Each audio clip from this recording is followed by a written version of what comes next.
They say that history is the greatest of all teachers, and that tales of past deeds define who we are in the present, and what we shall be in the future. It is said that such tales shall, with each telling, illuminate us all with the light of truth. I shall tell you of such a tale. It is a tale quite familiar to me, for I have spent nearly a lifetime piecing it together and chronicling it here within this book. For years I have pondered its passages, studying every line, committing each word to memory. Perhaps now, in the telling of it, I shall at last find the answers I seek. Our story takes place in the northern region of Faerun, known as Icewind Dale.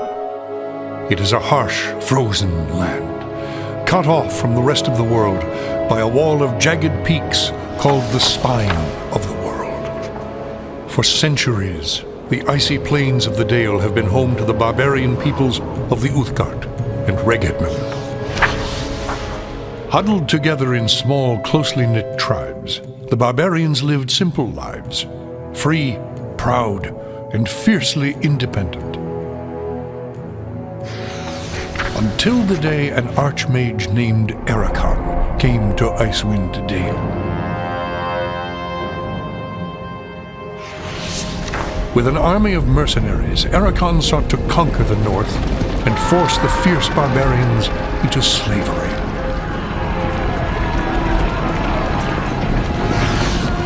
Long weeks of battle followed, and the scattered barbarian tribes suffered terrible losses. Defeat seemed inevitable. In their darkest hour, a barbarian shaman named 𝓳𝓐𝓗 came forth and demanded a council between all the remaining tribes of the north. A respected warrior, 𝓳𝓐𝓗 persuaded the council to put aside their differences and unite against 𝓓𝓐𝓛𝓔. Strengthened by a new sense of purpose, the barbarians rallied behind their new leader. The combined might of the Northmen proved more than a match for 𝓓𝓐𝓛𝓔, who had counted on the division of the tribes. Wave after wave of barbarian warriors tore into 𝓓𝓐𝓛𝓔's hired army, forcing them on the defensive and ultimately into full retreat. As his army crumbled around him, 𝓓𝓐𝓛𝓔 had time for one last desperate act before his enemies descended upon him. Drawing upon his remaining power, the archmage breached the planar boundaries, tearing open a portal to the lower planes. The foolish archmage's cries of victory immediately turned to shrieks of terror as the hideous and twisted shapes of demonkind materialized from the portal and poured onto the battlefield. The sudden appearance of the demons drove the combatants, barbarian and mercenary alike, to turn to meet the new threat side by side. The remaining warriors bravely charged the portal to drive the hellspawn back and were slaughtered by the hundreds. As his people fell around him, the barbarian shaman, 𝓳𝓐𝓗, looked up from the blood-drenched snow of the battlefield and caught sight of a lone figure high upon a ridge in the distance. 𝓳𝓐𝓗 immediately recognized this vision as an omen from his god Tempus, and in that instant, he knew what had to be done. Shouting cries to his god, he charged through the ranks of the demons and plunged into the portal.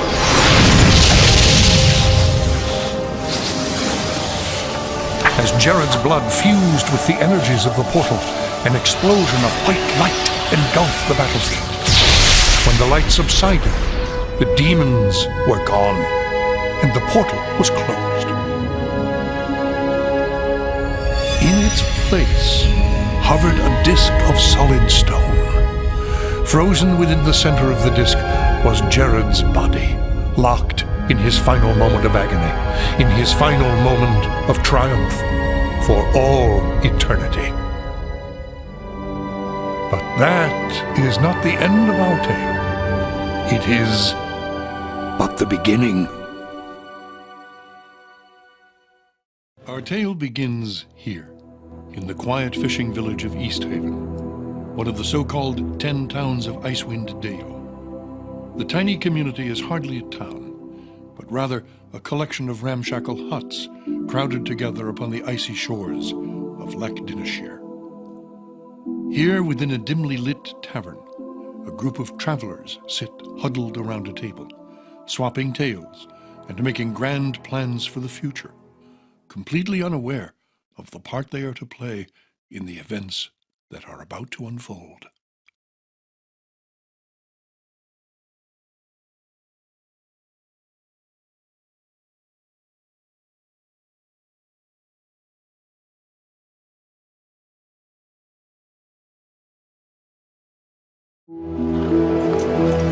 So it was that the patchwork militia set off from Easthaven, bound for the troubled village of Kuldahar, with the party of strangers in tow.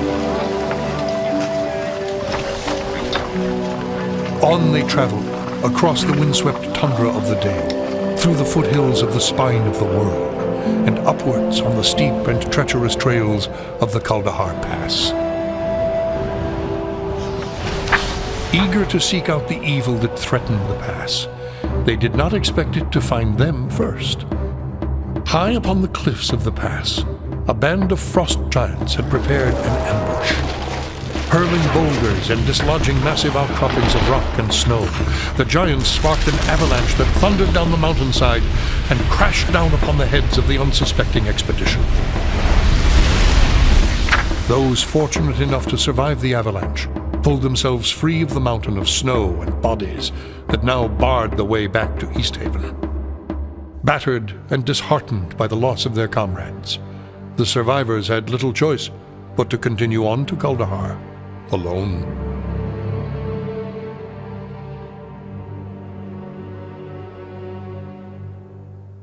Fighting their way through the goblin-infested valley of the pass, the survivors of the doomed Easthaven expedition at last came upon the small hamlet of Kuldahar. Nestled within the roots of a massive oak tree, the tiny cottages were a welcome sight for the weary travelers. As the party approached the town, a warm breeze blew over them, chasing away the chill of the frozen pass, and carrying with it the sweet scent of cooking fires.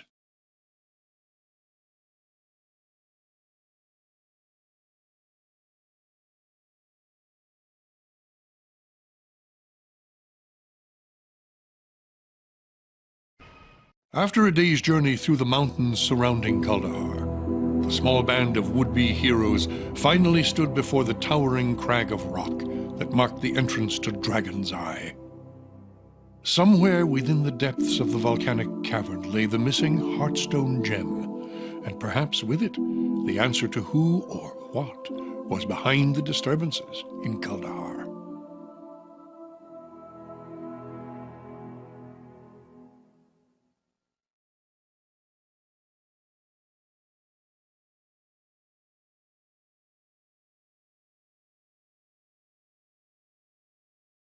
Following the map left for them by the slain archdruid, the party arrived at the towering ruins of the Severed Hand.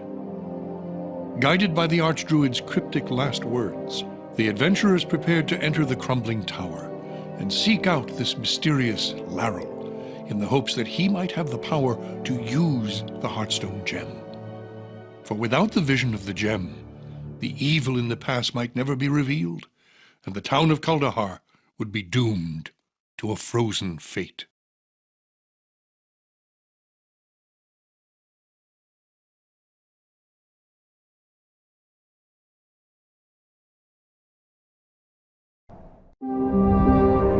Freed from the shackles of his tormented mind, the cursed elven lord was at last able to assist the heroes in their quest. Handing over the Heartstone gem, the party stood back and watched 𝓘𝓐𝓉 begin his divination. With the artifact raised before him, clutched tightly in his skeletal hands, the undead sorcerer peered intently into the gem as he whispered a series of strange chants and incantations. A spark of light briefly flashed within the gem, as if a ray of sunlight had caught upon its surface. And suddenly, reflected within the mirrored facets of the stone, there appeared an image of a statue. The statue was clearly a monument of sorts, depicting an elf and a dwarf sitting side by side on a dual throne.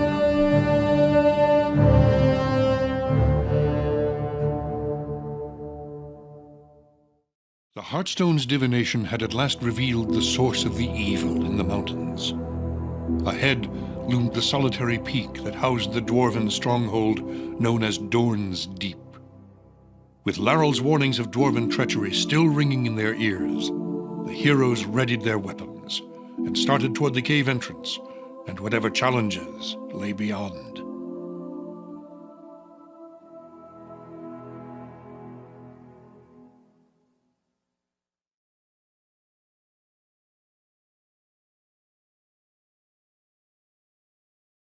Fighting their way through the aurochs in the upper chambers, the party descended deeper into the bowels of the dwarven stronghold. Gradually, the hewn passageway transitioned from stone to ice, as if the dwarves had run out of room within the mountain and had expanded their tunnels into the adjoining glacier. Icy blasts of wind whipped through the passage as it wound its way through the glacier and out onto the frozen surface above.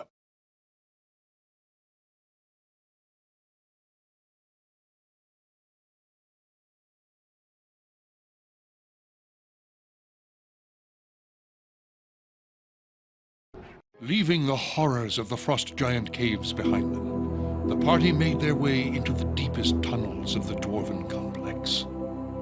In the distance, a bright red glow emanated from the mouth of a large corridor, indicating that they were not alone in the darkness of Lower Dorn's Deep.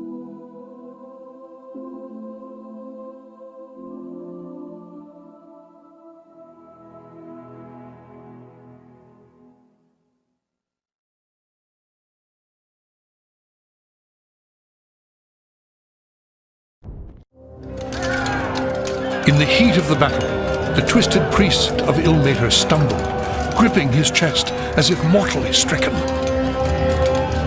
A faint glow began to emanate from the crystal that hung round his neck. Suddenly, the entire cave was engulfed in an explosion of blinding light.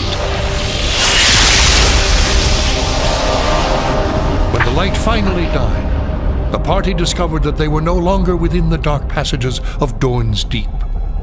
As they struggled to regain their bearings, they realized that they had been returned to the town of Easthaven.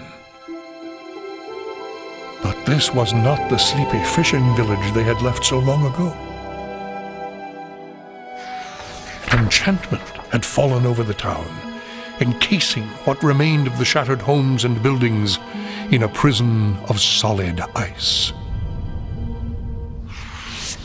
At the center of the destruction, upon the very spot where the Temple of Tempus once stood, rose a massive tower of crystal.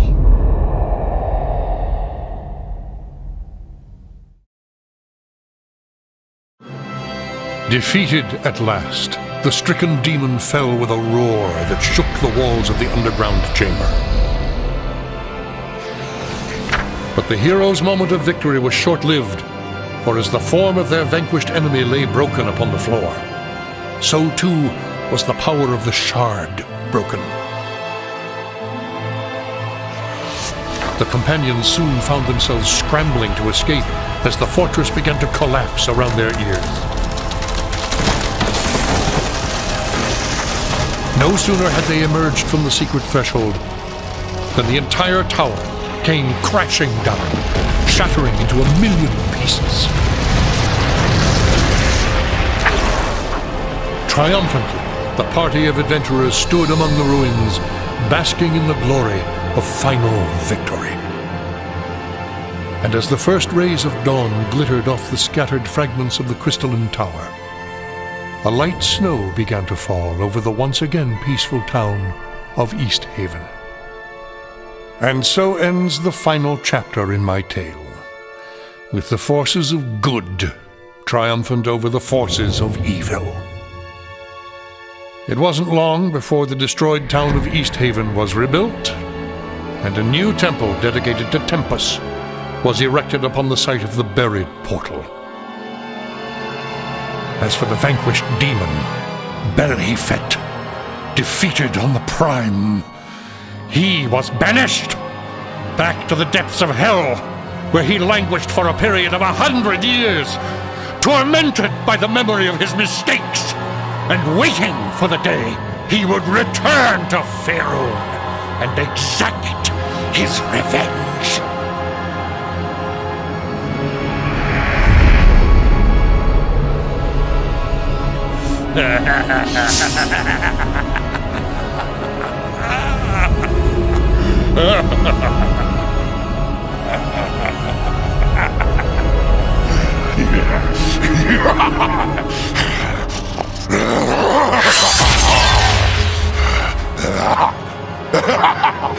Yes, yes! Time, within its swirling mists lies the knowledge of all things, past and future, endings and beginnings. It is all here, hidden from view, waiting to be revealed to those who have eyes to see. Far to the north, beyond the wind-swept peaks of the spine of the world, beyond the realms of men who call themselves civilized, dwell a people whose way of life is built upon the gift of sight. Among the tribes of the Uthgard, the visions of a shaman serve to guide his people through the fog of an uncertain future. So it was with Hljoldr, elder and shaman to the tribe of the Bear.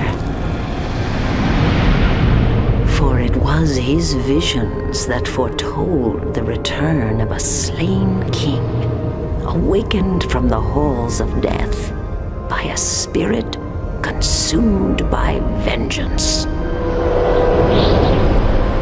His vision carried him across the tundra to a place where men built their homes beneath an ancient oak with branches that stretched skywards to embrace the clouds. It is here that his vision showed him the faces of the strangers that would journey far across a sea of ice and snow. To the frozen north, these heroes would come, drawn into a twisted maze of shared destinies that would lead us all into the cold and terrible heart of winter.